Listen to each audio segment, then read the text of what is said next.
Welcome back to America's Now from Rio de Janeiro. Brazil is a country that has made huge economic strides over the past 2 decades. Under Presidents Cardoso, Lula, and Rousseff, foundations were laid for a period of sustained economic stability followed by accelerated growth. By 2010 and 11, Brazil was being called an economic powerhouse. However, 2013 saw the economy take a big dip and brought swirling allegations about corrupt government spending. It led to mass public demonstrations that became the largest protests in Brazil in more than 20 years. Much of that protesting was over the billions of dollars being spent on stadiums for the World Cup at a time when social services are suffering. In the report you're about to see, those demonstrations are not over yet. The Brazilian government remains in the global spotlight, and as correspondent Gerry Hadden tells us, the protests could be back and bigger than ever.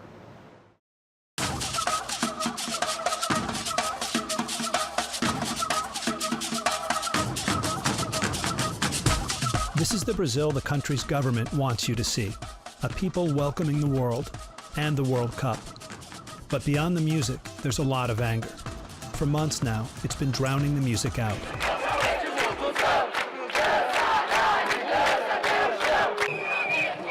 It boiled over last June when the government tried to raise public bus fares. The issue wasn't the extra dime. It was the dime on top of the World Cup's record-breaking price tag, $13 billion and rising. The unrest and the tough police response has given birth to a new form of citizen journalism here. Volunteers with smartphones, broadcasting in real time. The best-known group is Media Ninja, a national collective made up of hundreds of people. This video was shot by Media Ninja volunteer Felipe Marques. Marques says though Brazil became a democracy nearly 30 years ago, the country's media has not yet evolved. Brasil hoje ele tem modelo comunicacional que ele é muito monopolizado, é oligopólio que a gente fala, né, de comunicação. 6, 7 famílias detêm os principais meios de comunicação, que são concessões públicas. E hoje há uma grande distância da realidade que esses veículos descrevem para a própria realidade que as pessoas vivenciam. E passando um ponto de vista daqueles que são invisibilizados pela grande mídia, passando um ponto de vista daqueles que são criminalizados pela grande mídia. And Media Ninjas is giving them a voice. On the eve of the World Cup, that voice is getting louder. Protests more frequent. Aqui tem alguns jogos, os jogos vão acontecer aqui no Rio. Né, o Maracanã recebe 4 jogos aqui na primeira fase. Tem toda uma questão com relação aos jogos, às manifestações que podem ser feitas, mas eu acho que para além disso, a própria República ela traz como provocação também, como intuito, a criação de outros processos que podem ser feitos nesse período, né? Para além das manifestações de rua, para os atos, né, que são atos que vão às vezes de enfrentamento, atos que vão para frente dos estádios e tudo mais. E que passou com o telefone exatamente? Esse aqui ele foi meio bombardeado aí durante as manifestações também. Recebeu algumas injúrias aí enquanto ele estava transmitindo, né? Bombas que explodiram perto, caiu no chão. Uma bomba de quem? De bomba de efeito moral, bomba da polícia. ¿Tú piensas que la misma policía tiene a esta oficina pinchada? Los teléfonos pinchados y... Com certeza. Com certeza, não, isso aí é... Why? It could be due to the ninjas' biggest scoop to date. During protests last summer, an undercover police officer allegedly threw a Molotov cocktail at the police. Media Ninja compiled amateur footage and connected the dots. Mainstream media soon picked up the story. The incident put Media Ninja on the map. On Facebook, they have more than 265,000 followers. On the streets, many young people share their vision.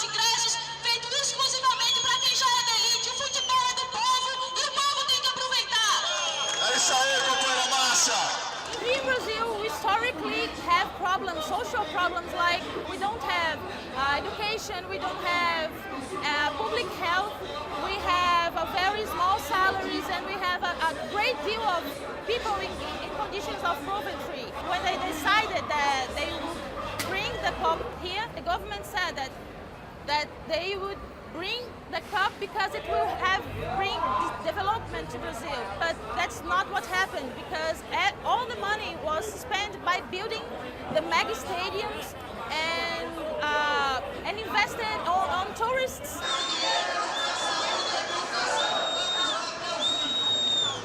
A total of 12 Brazilian cities are hosting Cup matches, an unusually high number. It's meant huge expenditures, from Rio to Salvador in the north to Cuiabá in the central state of Mato Grosso. Here, just a month before the first whistle, the soccer stadium is unfinished. Same for new roads and sewage canals.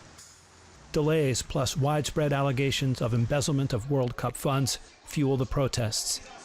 Many are asking, where are the promised benefits for ordinary Brazilians? The only thing that they spent with the people, with the workers of Brazil, were bullets of rubber and peppermint spray and violence and repression, and that's what we were living here.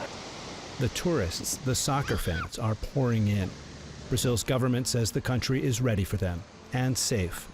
But Brazil has one of the highest murder and crime rates in the world. In 2012, more than 47,000 people were killed, and the rate has been climbing, especially in urban favelas.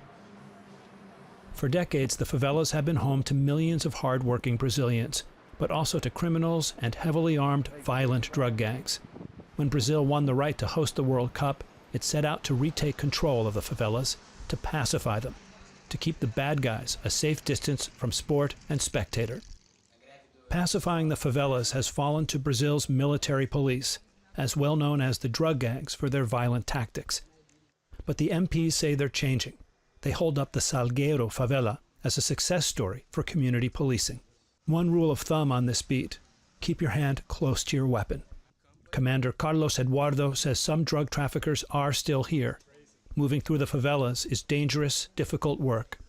Police can do anything, but because of police coming, now it's not as the velocity we imagine, but like the education don't come, the health don't come yet. After 4 years, just police still here. Yeah, and the government with the UPP said, first security, police, yeah. And then the rest will come. Yeah, and if it doesn't come? It doesn't come yet. Eduardo insists this favela has been pacified, that it's now a better place to live. Na verdade, eu não tenho assim de cabeça a relação mesmo de quantidade que diminuiu, mas com certeza diminuiu bastante a questão de morte, né? Tanto de policiais quanto de moradores e também traficantes, né? Agora prende mais do que e mata menos, né?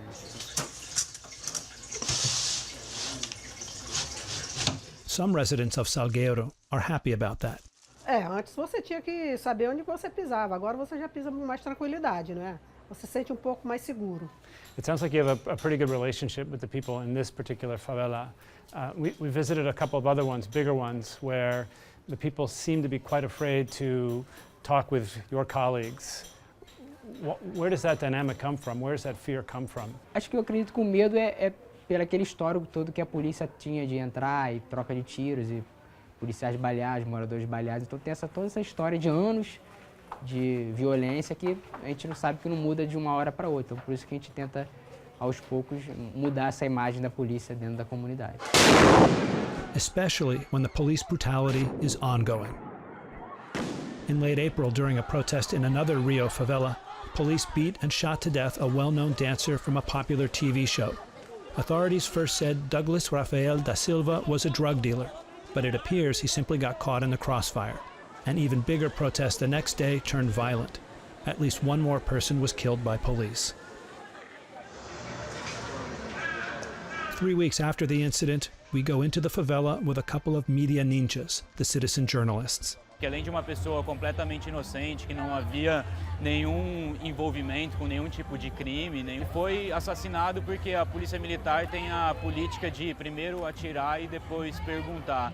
Aqui no Brasil, que é a necessidade de se acabar com esse modelo de polícia que a gente tem, que é altamente militarizado, que é um grande resquício da ditadura militar. Do excelentíssimo senhor presidente da República. Brazil was ruled by dictatorship from 1964 to 1985. Generally speaking, it enjoyed the support of mainstream media. The ninjas say little has changed. This murder, they say, is a case in point. They say none of the big papers or TV stations has returned to investigate the alleged military police abuses. The ninjas' accusations and their popularity have mainstream media sitting up, and for the first time in a generation, needing to defend themselves.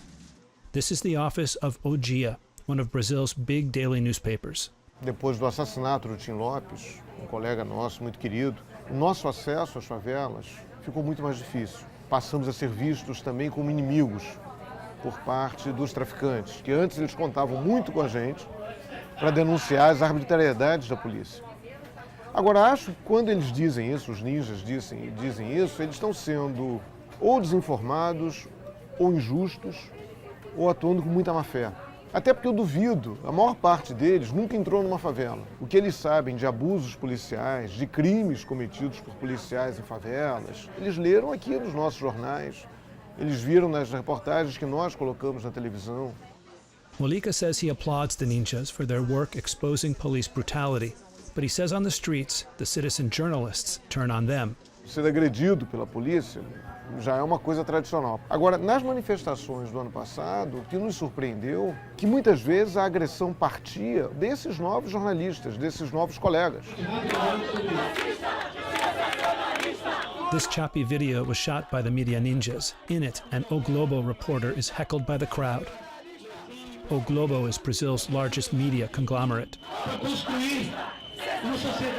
Uma coisa é você admitir que quanto mais narrativas, melhor. Só que eles acabaram adotando um viés muito autoritário, que é o viés de só a verdade deles é verdadeira, só a verdade deles é válida.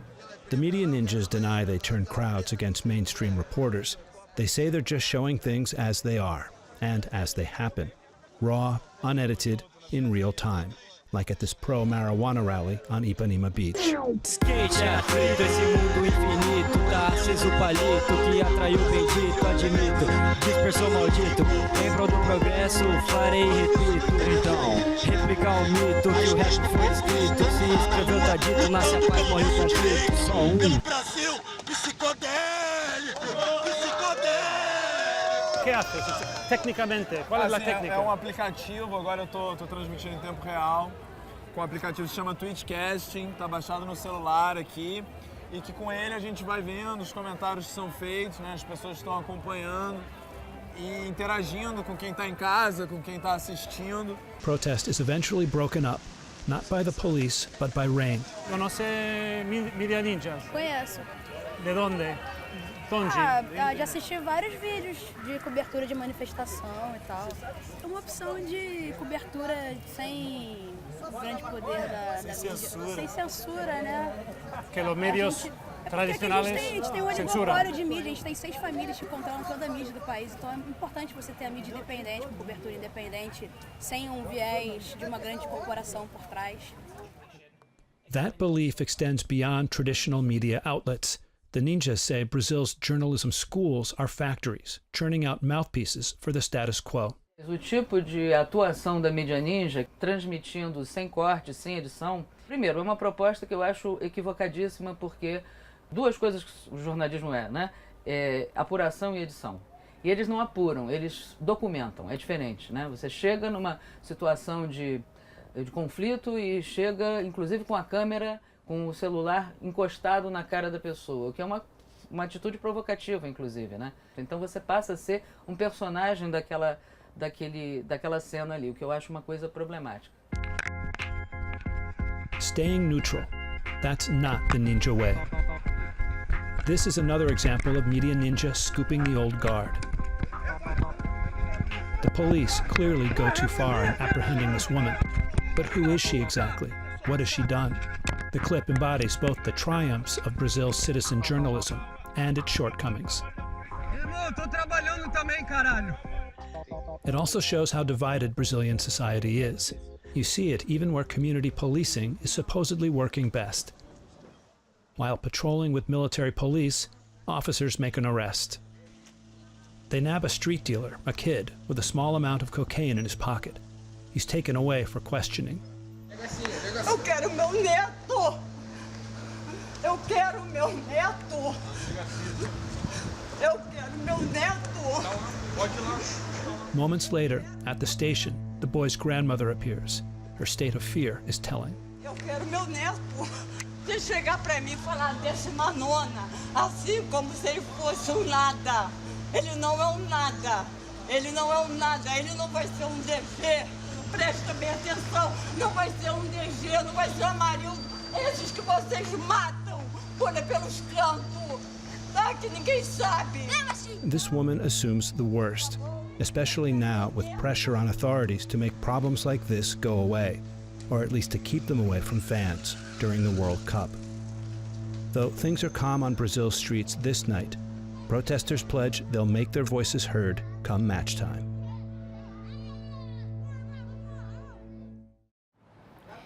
The 2013 protests in Rio were the largest of all the demonstrations in Brazil. 100,000 people took to the streets last June over bus fares and train ticket prices. Traffic congestion here in Brazil can be a headache. The protests last year were dubbed the Brazilian Spring by some newspapers, comparing it to the Arab Spring in the Mideast. We are actually entering Brazil's winter at the moment.